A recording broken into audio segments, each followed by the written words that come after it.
Salut tout le monde, merci de regarder cette petite vidéo, j'espère que vous allez bien. On se retrouve pour un nouveau tuto, un tuto d'une petite boîte bien sympatoche. Et aujourd'hui, c'est ça qu'on va faire. Donc c'est une boîte inspiration comme des boîtes à lait. Et ce tuto ne vient pas de moi, hormis la réadaptation en centimètres et surtout en changement de feuilles, parce que c'était fait à la base avec des feuilles 30-30 et là c'est accessible avec des feuilles A4 parce que tout le monde n'a pas forcément les feuilles 30-30, donc j'ai voulu l'adapter pour le faire avec, que vous puissiez le faire avec des feuilles A4. Ce tuto me vient de Sam Calcott, je vous remets le nom ici et en barre de description. De toute manière, je vous remets le lien vers sa vidéo qui est donc en inch et en feuilles 30-30. Ici, on sera en centimètres et en feuille A4. Donc vous voyez qu'ici, je l'ai réalisé, le thème très girly et très licornesque, voilà. Donc ça rappelle un petit peu le tuto précédent qu'on a fait ici, les petites boîtes à lait dans leur panier. Et d'ailleurs, pour information, si jamais vous êtes comme moi et que vous aimez les contenants dans les contenants dans des contenants, sachez qu'à l'intérieur peut rentrer, voilà, 2 boîtes à lait avec les pinces, tout. Tada, ça rentre nickel. D'ailleurs, si vous n'avez pas vu ce petit projet, je vous remets ici en petit ou en barre de description le lien vers tous les Happy Mail que j'ai fait. Donc vous aurez celui-là, mais vous en aurez aussi plein d'autres. Voilà, c'est plutôt bon à savoir. Voilà, comme ça, je vous le dis, ça rentre dedans.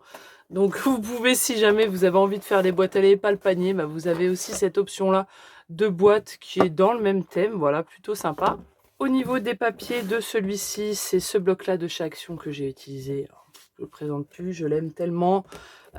Il est trop coloré, trop joli. Donc voilà, la base, c'était...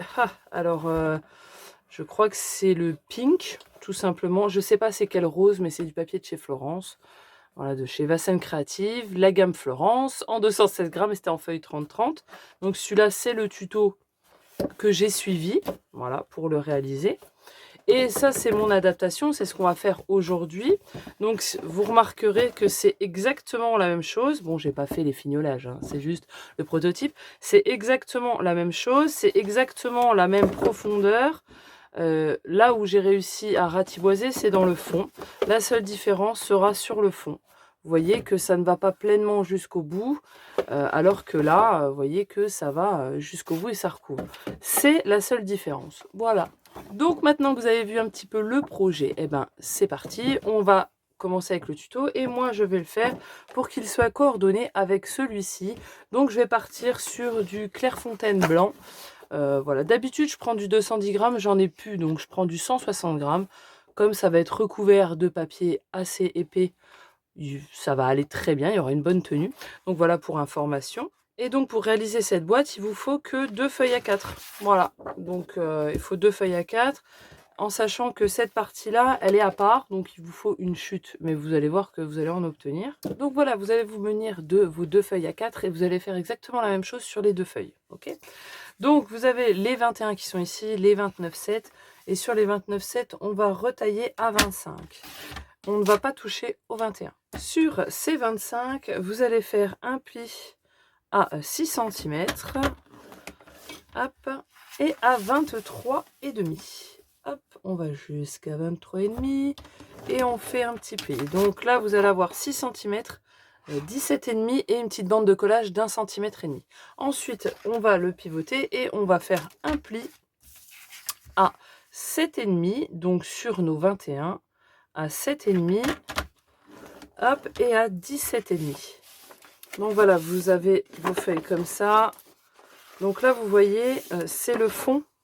Et vous voyez bien qu'il est très court. En général, on fait la bande du fond doit faire la même largeur, la même profondeur que votre boîte, hein, pour que ça recouvre entièrement. Là, c'est à ce niveau-là que j'ai rogné. Donc, vous avez tous vos plis de fait.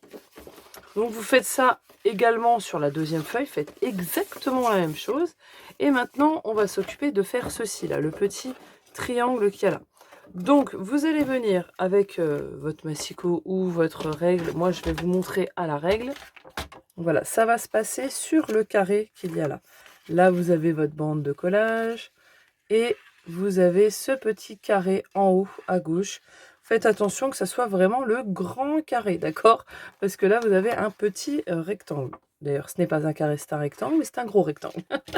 Et donc, on va marquer le milieu avec un crayon de papier. Donc, on se place en haut et simplement, le milieu est de 3 cm. Donc, c'est assez simple. Et vous allez relier cette marque-là avec la fin de votre pli, hop, ici. D'accord? Vous avez votre pli ici. Et ensuite, vous avez le deuxième ici. Bah, simplement, vous allez relier ces deux traits. Voilà, vous allez obtenir ceci. Et simplement, où vous avez fait vos marques, vous devez marquer les plis. Donc, bien sûr, vous n'êtes pas obligé de faire vos marques au crayon de papier. Vous pouvez tout de suite marquer vos plis. Hein, il n'y a pas de problème. Mais voilà, l'important, c'est aussi de bien les marquer. Donc, une fois, soit vous pouvez le faire avec la règle et votre plioir, ou vous venez avec votre massicot et vous allez venir placer vos traits. Si vous n'avez pas d'autre solution, bah vous faites comme ça. Moi, je trouve que c'est plus simple aussi de les marquer au crayon parce que comme ça, on voit plus clair. Donc, vous l'alignez bien et vous venez marquer votre pli. C'est important de bien le marquer. C'est ce qui fait que votre boîte va bien se pincher et que elle va marcher toute seule, quoi. Vous n'allez pas galérer. Voilà, vous voyez, là, c'est le haut de la boîte. Hein. Donc, on a bien le bas ici, le haut. Et vous voyez que ça fait comme ceci.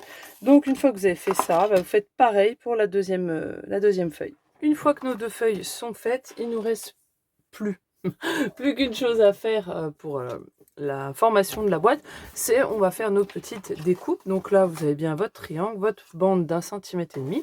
Vous arrivez en bas, vous avez un tout petit triangle comme ça. Donc celui-ci, on va l'enlever et on va pouvoir biseauter un petit peu notre bande de collage. Donc je la biseaute aussi en haut. Donc on obtient ça. Et ensuite, on va dans le prolongement. On n'oublie pas, c'est toujours notre bas qui a le rectangle le plus petit. Simplement, on arrive au pli ici. On s'arrête à la première bande de pli horizontale. Et on obtient la petite ailette comme ça. Et ce rectangle-là, celui qui a en dessous du triangle, eh ben, je viens le biseauter légèrement. Donc vous avez fait ça une fois. Vous faites exactement la même chose sur le deuxième. Et maintenant, une fois qu'on a fait ça, il ne nous reste plus qu'à coller nos deux morceaux ensemble. Donc, bah, tout simplement, vous voyez, je les mets exactement dans le même sens. Voilà, dans la même formation. Et je vais mettre la colle sur ma bande d'1,5 cm. Et puis, je vais venir aligner bien contre le pli mon deuxième morceau. Et surtout, je vais aligner mes plis qui sont horizontaux avec les autres. Voilà, il faut vraiment que ça soit dans un alignement parfait. Voilà, donc ils sont collés. Je viens vérifier en dessous. Et là, ce qu'il me reste plus qu'à faire, c'est à replier. Vous voyez, une fois que j'ai retourné, j'ai mon autre bande qui est ici. Je viens mettre de nouveau de la colle. Et je viens rabattre sur le milieu, comme ça. Et normalement, si vous avez fait tout bien, ça va tomber nickel. Et vous n'aurez rien d'autre à faire que d'appuyer. Donc, vous obtenez votre boîte qui est pour l'instant en format à plat. De nos feuilles A4, il nous reste ces petits bouts de papier là, qui font 21 par 4,7. Bah, avec ça, on va s'occuper de faire le rabat ici. Donc voilà, tout simplement, hein, on ne récupère rien d'autre, on prend ce qu'on a. Donc pour l'instant, on a les 21, on n'y touche pas. Là, je suis sur le petit bout qui reste. Et je vais faire simplement un pli à 3,5. Hop. Et ensuite, je vais retailler au niveau de la largeur. Et il me faut 17 cm et demi. Et ainsi, hop, j'ai ma petite bande. Alors bien sûr, moi j'ai arrondi. Voilà, j'ai pris la perfo et puis je prends le L. Voilà, et je vais arrondir mes coins. Et donc cette partie, on viendra la coller tout à la fin. Pour l'instant, moi, tant que c'est à plat, je vais coller tous mes papiers design. Donc je vais tout découper et je vais vous mettre un plan ici avec les papiers et les mesures.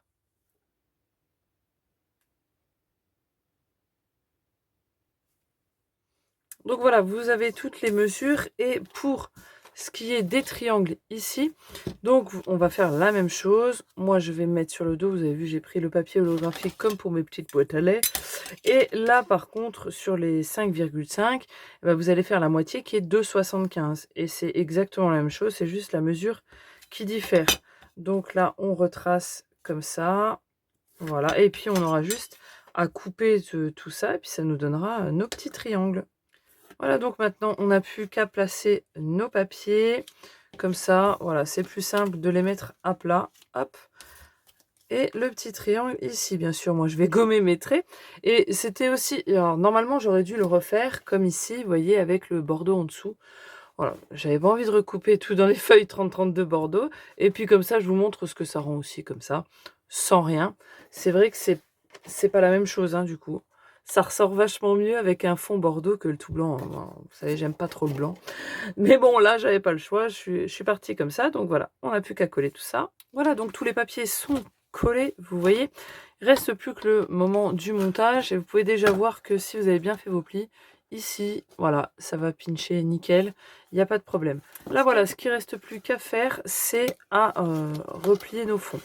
Vous voyez que donc du coup, du fait que je fasse avec les feuilles A4, ça se superpose très peu. Donc ce que je fais d'habitude, on rabat un des grands morceaux pour que le fond soit propre et après on rabat les petits. Là je vais faire l'inverse pour que à l'extérieur ça soit le plus propre possible. Donc je vais mettre la colle, hop là, sur mes deux petites languettes là, hop. Et je vais déjà rabattre un des deux. Là, il n'y a pas d'importance du devant ou du derrière parce que en fait, il n'y en a aucun. Il se chevauche que très légèrement. Donc voilà, comme ça. Et là, je vais mettre de la colle juste où ça se chevauche, à peu près. J'espère être bon. Tout en essayant de garder une boîte, vous voyez, il faut qu'elle soit bien d'équerre, quoi. Donc là, j'en ai déjà mis trop. J'ai mis trop de colle. Voilà, c'est à peu près bon. Quand vous pensez que c'est bon, moi je retourne et puis je viens avec mon plioir appuyer à l'intérieur comme ça, très légèrement. J'y vais doucement pour pas que ça bouge, pour pas que ça fasse bouger en fait le papier qui est placé. Surtout si vous avez une colle à prise lente. Donc là, vu que mon fond est pas beau, je vais prendre un morceau de papier pour le recouvrir. Et là, je prends un morceau de 17 par 5,5. Voilà, en plus, pile poil la bonne taille, si c'est pas beau. Et puis voilà, je vais cacher, vous voyez. Donc, c'est une option. Après, quand c'est comme ça, c'est bien parce que c'est propre. Du coup, on n'a pas besoin de recouvrir de papier. Mais là, hop là, ça tombe. Si, voilà, c'est pas très propre, bah, vous avez toujours l'option de recouvrir avec un papier, tout simplement. Et maintenant, pour ce qui est de la fermeture, là, vous allez devoir choisir quel est votre devant et quel est votre dos. Donc, ça dépend. Moi, c'est en fait par rapport au papier, vous voyez que là, c'est pas dans le bon sens, c'est celui-ci qui est dans la continuité. Donc là, je vais choisir que là, c'est mon devant. Bah, tout simplement, je vais mettre de la colle sur mon pli et ça va venir se coller ici en haut. Donc là, je le biseaute pas, hein, je veux qu'on le voie le moins possible. Donc si je biseaute, c'est vrai que ça va un petit peu se voir. Donc moi, ce que je fais le plus simple, c'est que je le rentre complètement parce que j'ai essayé par d'autres façons et j'arrivais pas. Donc je le rentre complètement pour, voilà, pour l'aligner bien au bord. Et après, s'il veut bien, hop, je le sors. Voilà, il n'y a pas de problème. Mais au moins, je sais qu'il est bien aligné. Pour ce qui est des fermetures, bah moi, tout simplement, je mets des scratchs. Donc c'est des... Alors, si j'arrive à vous retrouver le lien, je le mettrai. C'est pas forcément... Je vais peut-être pas forcément le retrouver. C'est des mini scratchs que j'avais achetés sur Amazon. C'est super, hein. Bon, après, vous en trouvez chez Craftelier. Ils en font des petits, des plus gros. Ils en font en rose, en mint, en transparent. Donc voilà, il n'y a pas que Amazon, hein. Vous pouvez le commander en même temps qu'une commande de scrap. Et donc là, hop, vous voyez, ça pinche bien. Et ça va venir donc, hop, se mettre comme ceci. Donc moi, je mets un scratch à gauche et un scratch à droite. Donc, eh bien, je mets un scratch. Alors là, vous pouvez recouvrir aussi, hein. Voilà, comme mon papier est fin, c'est du 160 grammes, j'ai préféré recouvrir. Donc vous placez vos scratchs à l'endroit que vous désirez. Donc moi, un à gauche et un, hop, à droite. Alors là, je le fais assez rapidement pour vous, mais en général, sûrement que je vais en rajouter après. Je mets de la colle en dessous. Souvent, soit de la colle chaude, quand il est en route, mais très peu, ou du glossy accent. Mais alors là, il faut le laisser sécher vraiment, genre toute la night. Parce que comme ça, au moins, ça se déchire pas. Souvent, il y a de la tension dans les objets, ça dépend lesquels, hein. Et les scratchs, ils ont tendance à se décoller. Donc là, vous avez simplement à le repincher. Hop, on replaque bien et on va rabattre. Et on appuie bien pour que les scratchs se mettent. Et vous voyez, hop, ça colle pas forcément top top. Et donc les scratchs sont mis en en face. Et on a notre petite boîte. Et voilà pour notre petite boîte. Donc vous voyez ici, rien de folichon. Il me restait des découpes cœur de l'album Mon cœur de l'année dernière. Si vous ne l'avez pas vu, je vous le remets en petit ou en barre de description. C'est un album avec les mêmes papiers. Voilà, un peu thème de l'amour. Et j'avais fait le tuto en PDF aussi. Donc voilà, on a notre petite boîte. Donc très simple, ça c'est des cartes qu'il y a dans la collection. Vous voyez qu'il y a quand même un peu de pression. J'ai peur que ça se déchire. Donc je mettrai peut-être un peu de colle. Et puis voilà notre petite boîte prête à ranger plein de petites surprises ou plein de petits chocolats dedans, pourquoi pas. Franchement là, libre cours à votre imagination et à ce que vous voulez y mettre dedans. Mais voilà ma foi, j'espère que ce petit tuto vous aura plu. En tout cas, je vous fais bien évidemment des bisous. Je vous dis à la prochaine vidéo. Ciao, bye bye.